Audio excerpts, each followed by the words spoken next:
नवरात्रि का त्यौहार भारत के सबसे पवित्र त्योहारों में से एक है।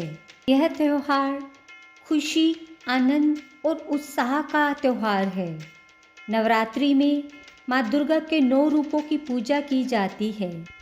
शारदीय नवरात्रों का अंतिम दिन माँ दुर्गा की 9वीं शक्ति माँ सिद्धिदात्री को समर्पित है। माँ दुर्गा के सिद्धि और मोक्ष देने वाले स्वरूप को ही माँ सिद्धिदात्री कहा जाता है। इनकी पूजा करने से सभी कार्य सिद्ध होते हैं और मोक्ष की प्राप्ति होती है। देव, दानव, ऋषि मुनि, यक्ष, किन्नर, साधक और गृहस्थ आश्रम में जीवन यापन करने वाले भक्त माँ सिद्धिदात्री की पूजा अर्चना करते हैं। इनकी पूजा करने से बल, यश और धन की प्राप्ति होती है।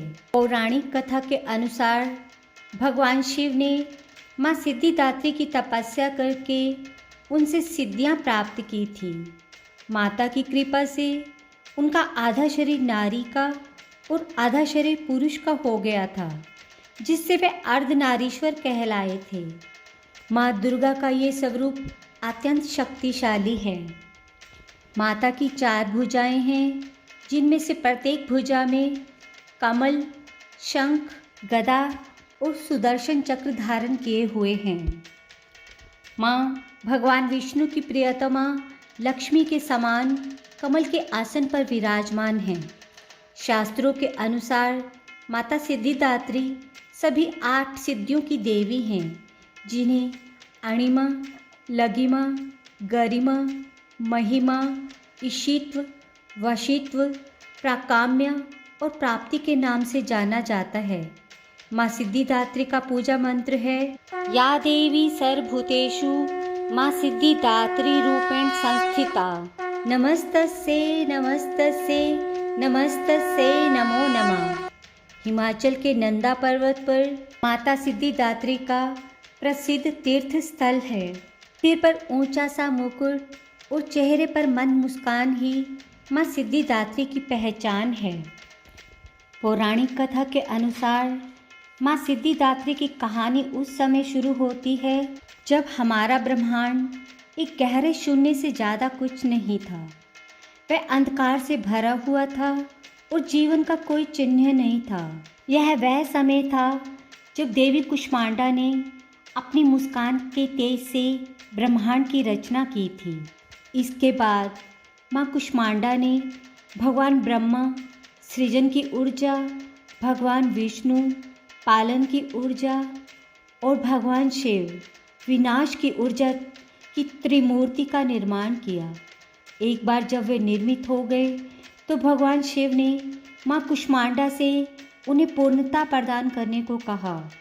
तो माँ कुष्मांडा ने एक और देवी का निर्माण किया, जिसने भगवान शिव को 18 प्रकार की सिद्धियाँ प्रदान की।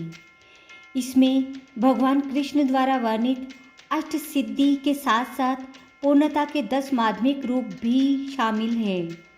यह देवी जिसने भगवान शिव को ये सिद्धियाँ प्रदान करने की क्षमता थी, माँ सिद्धिदात्री हैं, पूर्णता की दाता।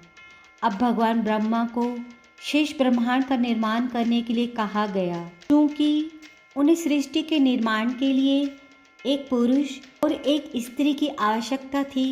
भगवान ब्रह्मा को ये कार्य बहुत चुनौतीपूर्ण लगा।